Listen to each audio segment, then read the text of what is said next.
नमस्कार। आज का हमारा टॉपिक है उत्तर व्यवहारवाद। उत्तर व्यवहारवाद भविष्योन्मुखी है जो राजनीति विज्ञान को विकास की नई दिशा में बढ़ाना चाहता है। यह अतीत अर्थात व्यवहारवाद की उपलब्धियों को स्वीकार करते हुए उसमें कुछ नया जोड़ना चाहता है। यह परिभाषा है डेविड ईस्टन की। द्वितीय विश्व युद्ध के पश्चात राजनीति विज्ञान के परंपरागत दृष्टिकोण के रूप में जब व्यवहारवादी उपागम की स्थापना की गई तो इसे एक आंदोलन, एक तथ्यात्मक शैक्षणिक आंदोलन तथा एक नए राजनीति विज्ञान का नाम दिया गया।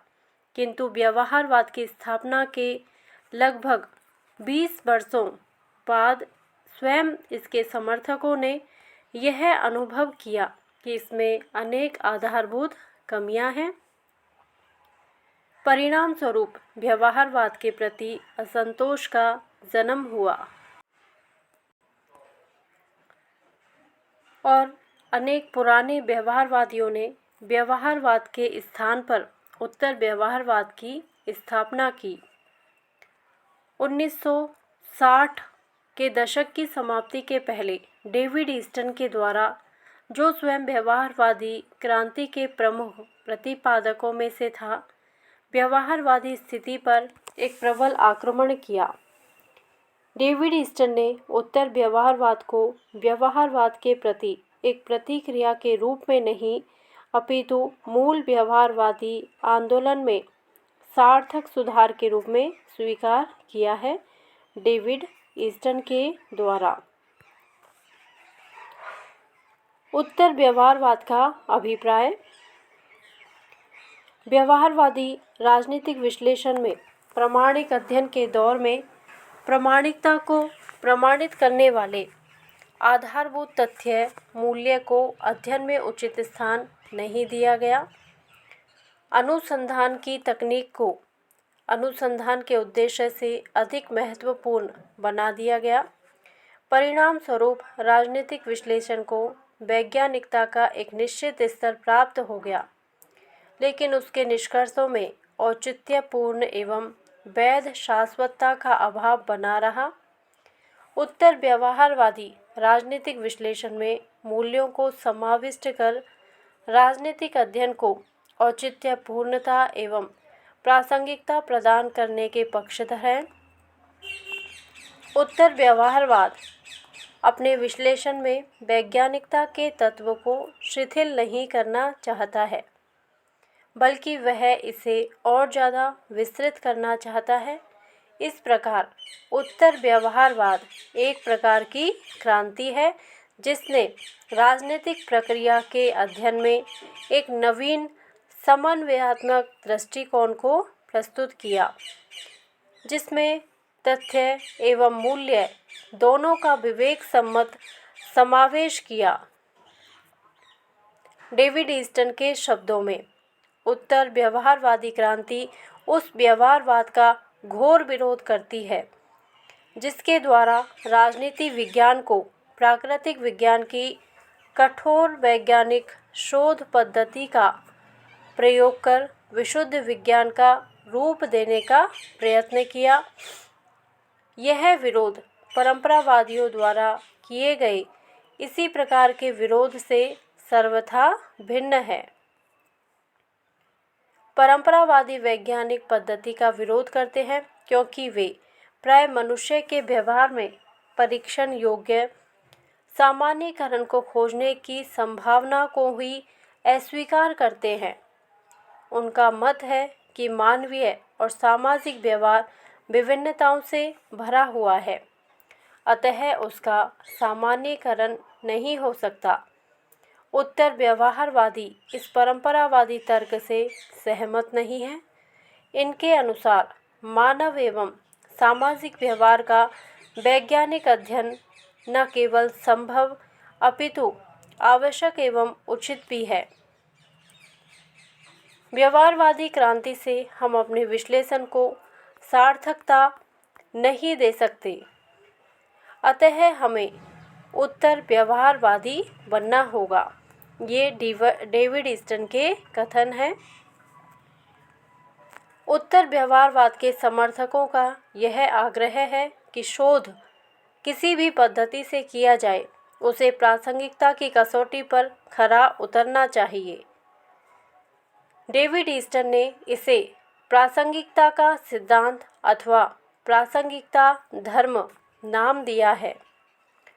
प्रासंगिकता का अभाव व्यवहारवादी शोध के साथ साथ परंपरावादी शोध में भी संभव था। अतः उत्तर व्यवहार उन व्यवहारवादी और परंपरावादी शोधों की आलोचना है जो प्रासंगिक नहीं है। वस्तुतः उत्तर व्यवहारवाद एक सुधार आंदोलन तथा नवीन दिशा संकेत है, जिसके दो आधार हैं, कर्म तथा प्रासंगिकता। यह समाज तथा राज व्यवस्था की तत्कालीन समस्याओं, संकटों और चुनौतियों का अध्ययन करने तथा उनके निदान ढूंढने की मांग करता है। इसका मूल उद्देश्य है सामाजिक शोध समाज की आवश्यकता के संदर्भ में प्रासंगिक तथा संगतिपूर्ण होनी चाहिए। उत्तर व्यवहारवाद राजनीति शास्त्रियों के मूल्य निरपेक्ष या तटस्थ भाव से अध्ययन करने की बजाय स्वयं उनको समाज एवं स्वयं व्यवस्था की रक्षार्थ आगे आने के लिए आह्वान करता है। उत्तर व्यवहारवादी क्रांति के उदय के क्या कारण रहे हैं? क्योंकि जब राजनीति में व्यवहारवाद को अपना लिया तो फिर उसके बाद उत्तर व्यवहारवाद को क्यों अपनाया गया, उसके प्रमुख कारण देखते हैं। उत्तर व्यवहारवादी क्रांति की उत्पत्ति का मूल कारण व्यवहारवाद में अंतर्निहित कमियों एवं दोषों के विरुद्ध पैदा हुए तीव्र असंतोष को माना जाता है। व्यवहारवाद एक ओर अपने सैद्धांतिक लक्ष्यों और उद्देश्यों को प्राप्त करने में असमर्थ रहा और दूसरी ओर यह शुद्ध अनुसंधान करने में अत्यधिक डूबे रहने के कारण अपने युग की गंभीर समस्याओं के समाधान के बारे में कोई ठोस व निश्चित विचार देने में भी असफल रहा। स्वयं व्यवहारवादियों ने भी व्यवहारवादी दृष्टिकोण की अनुपयोगिता को स्वीकारा है और इसमें सुधार की आवश्यकता को अनुभव किया। डेविड ईस्टन ने कहा है कि व्यवहारवाद के नाम पर निम्न स्तरीय तथा प्राय पूर्ण अप्रासंगिक अनुसंधान पर बहुत अधिक समय नष्ट कर दिया गया है। अतः अब इसमें आधारभूत सुधार की आवश्यकता है, ये डेविड ईस्टन ने कहा है। संक्षेप में उत्तर व्यवहारवादी क्रांति के उदय के प्रमुख कारण निम्नानुसार हैं। व्यवहारवाद के विरुद्ध एक प्रतिक्रिया। उत्तर व्यवहारवाद व्यवहारवाद के विरुद्ध एक प्रतिक्रिया है। द्वितीय विश्व युद्ध के पश्चात व्यवहारवादी प्रयासों के माध्यम से राजनीति विज्ञान को विश्वसनीय, सैद्धांतिक एवं वैज्ञानिक स्वरूप देने की चेष्टा की गई, किंतु इन सब के बावजूद स्वयं अनेक व्यवहारवादियों ने भी इन प्रयासों को अपर्याप्त एवं अपूर्ण माना। दूसरा कारण है अध्ययन पद्धतियों से असहमति। ऐसा माना गया कि सामाजिक विज्ञानों की अध्ययन पद्धतियों को प्राकृतिक विज्ञानों की तरह लागू करना घातक है, क्योंकि समाज और व्यक्ति परिवर्तनशील होते हैं। अतः उनका अध्ययन प्राकृतिक विज्ञान की भांति संभव नहीं है। तीसरा कारण है व्यवहारवादी शोध के प्रति असंतोष। उत्तर व्यवहारवाद एक तरह से व्यवहारवाद के प्रति असंतोष का परिणाम है। व्यवहारवादी शोध में तथ्य व मूल्य विच्छिन्नता पर बल दिया गया है। व्यवहारवाद में मूल्यों के अध्ययन को वैज्ञानिकता की दुर्बलता माना गया है और तथ्य प्रधान अध्ययन को विज्ञान का पर्याय माना गया है।